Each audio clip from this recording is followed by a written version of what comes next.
بای واسه همین کجای من نیامده همین روزا آواخی نبود نه خالدار با پنده اختم خوش نشیده باشا یه آخی نه مالای خود ما یاخی همش همین مال و پادای خود ما یاخی نه پاومو نه فرمو رزور شیوه همین دعمارده شدی همه گفت شیوه خدا همین بچه کی باشه همین السلام علیکم روزای همین جمع می آیا سلام علیکم دریم بالای خود اگه مال خوش نشیده باشه سوزه تنج کروکاتا خوبه همه طرف تنج بیا شما خدا نه باور که 4 بزه 5 روزی مرد ما گفتن نمیومه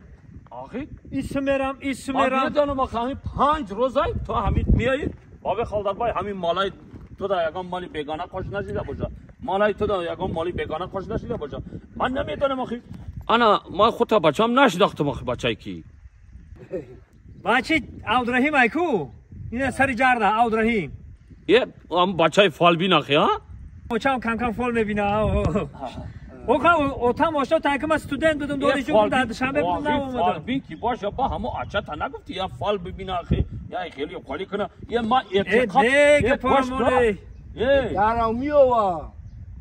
یه آخی ما آچای تو دا اعتقاد دارم میرم هر و همو مالما که گون کنم که همو پیش آچای تو میرم آخی یا تا همه قشقاری برد داقش گرفتا میبارم همو آچای تو فال میبینه آخی کم کم با میای همو مالا میای آخی با همو آچا تا نگفتی آخی بای خالدار باید بیا نگی گپاره آخی من میدونم که اوچی فولبینه چند بار رفتیم همه خواهم پیش اوچی همه رفتیم گوز پندار ایلای غور یفتیم آخی این همه ما آچایی دا سخت اعتقاد دارم دا هر ماه ما همین چاروا میبارم آچایی همی دا یه دهنگ داری خانه شما دا که این همه آدم پروبکای ما وقتی که میرم که آچای تو مرا میبینه که میگه که همو بابای خالدار باید یکم به آچرات بدروی بگه من فهمیدم گپاتونو بسیاری بعد تعریف کردین همه اوچای من کوراش راست میشید فالبینیش راست میشید و ما 4 روز 5 روز گفتم میگردم بیا مونه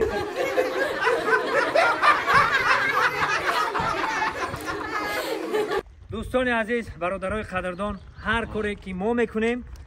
تنها برای خوشحالی و برای میگن زیر هر یک کاسه نیم کاسه هست ای ما هنرمندا خفه نشید خواهش میکنم مخلصای عزیز برادرای قدردان و یگام فالبین یعنی که جادوگر دا باور نکنید همین خیلی است بله یگام جادوگر دل نیتش پاک نیست دل نیتی تازه ندارن و تنها شما را به خرافات پرستی و به فریبگری میکشونن سربلند خوناباد باشد مخصوصی صحنه‌های ما همچون خنده بهری شما باشد و خواهش میکنیم همیودا باور نکنید صحنه‌های نو و جالب البته از کانال بابای خالدار بای و از کانال ما بابای واسه یک جای تماشا کنید و حلاوت ببرید خنده هم داروست آدم را لیچنی میکند انا باور نکنید دوستانی عزیز زنده باشید دروغه باور نکنید نخواد آدم برای جادوگر دا باور کنه نخواد آدم برای فالبین دا باور کنه زنی من یه تلویزیون دادم فوچیده این آخی آخه همه تلویزیون خانه تا نمیبرید تماشا کنی آخی زنده باشید